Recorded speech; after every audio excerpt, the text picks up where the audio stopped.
کل آپ کا خطبہ جمعہ سنا تو روحانی طور پر بہت تقویت ملی ہے، اور بعض اوقات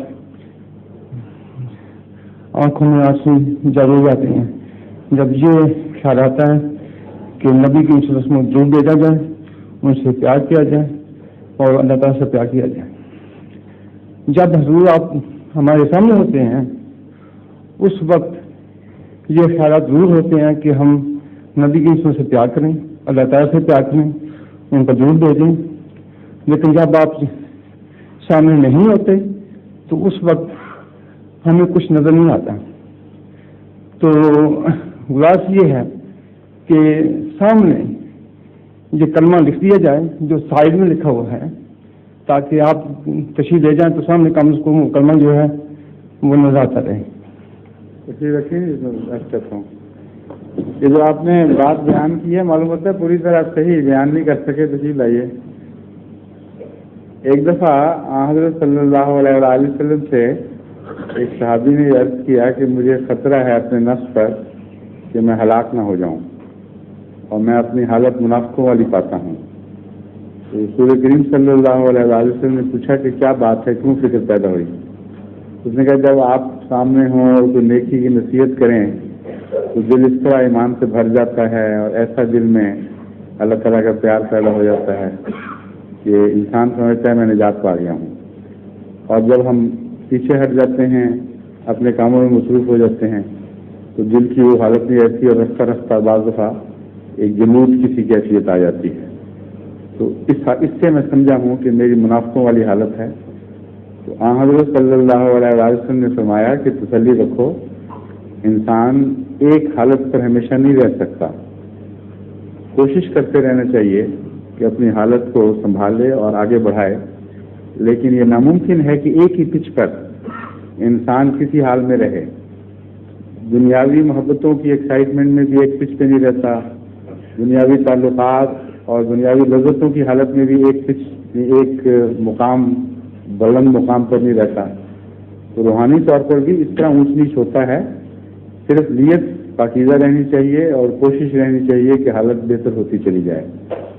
اس لیے ظاہر بات ہے کہ جب آپ کسی کی اچھی بات سنیں اس وقت کی کیفیت اور ہوگی، جب وہ پیچھے ہٹ جائے گا یا نظر سے اوجھل ہو جائے گا تو اس وقت کیفیت اور ہوگی۔ مگر ایک علاج ہے اس کا، وہ علاج انہوں نے یہ سوچا کہ کلمہ یہاں ہال میں لکھ کر سامنے لگایا جائے۔ اب یہ علاج تو کوئی نہیں ہے، کیونکہ ہر وقت آپ نے ہال میں تو نہیں بیٹھے رہنا، اور اگر ہال میں بیٹھنا ہے تو سامنے والے کی بجائے یہاں بھی لکھ کر دیکھ سکتے ہیں۔ اس لیے معلوم ہوتا ہے سمجھا نہیں سکے کیا کہنا چاہتے ہیں۔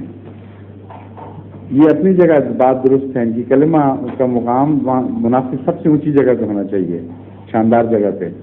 یہ پتہ نہیں کسی نے وہاں کیوں لگایا ہوا ہے۔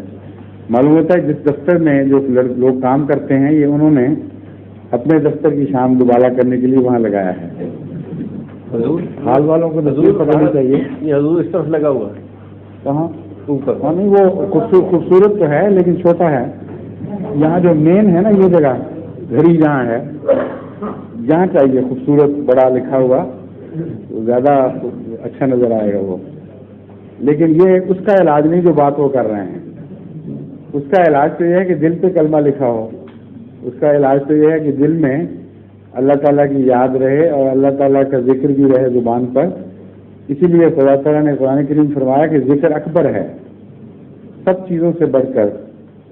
اکبر کا لفظ قرآن کریم میں اللہ تعالیٰ کی ذات کے متعلق ہی آتا ہے اور ذکر الہی کے متعلق ہی آتا ہے، جس کا مطلب یہ ہے کہ تمہیں اگر خدا تعالیٰ سے محبت پیدا کرنی ہو یا اس کے وجود کو تصور اپنے دل پہ جاری کرنا ہو تو اللہ کا نام سب سے بلند، سب سے گہرا، سب سے وسیع تمہارے دل پر نقش ہونا چاہیے۔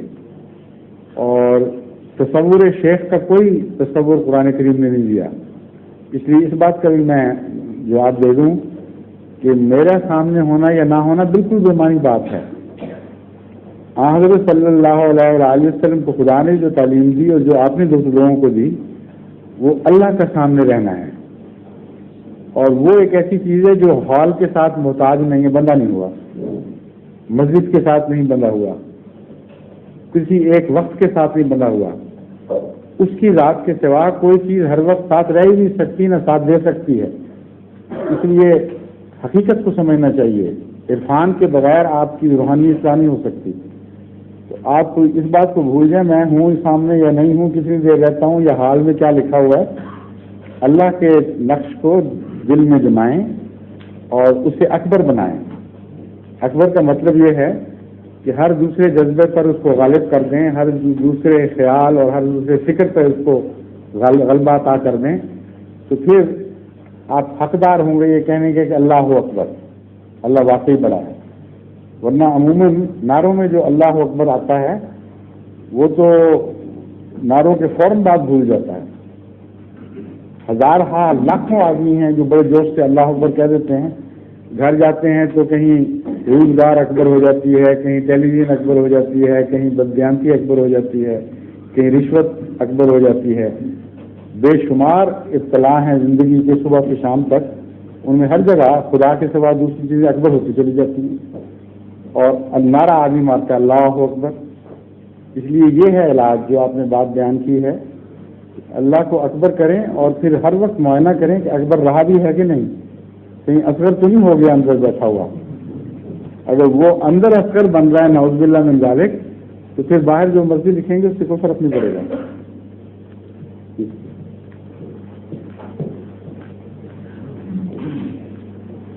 اور کوئی سوال یہ سمجھیے. ظہور مہدی آخر زمان ہے.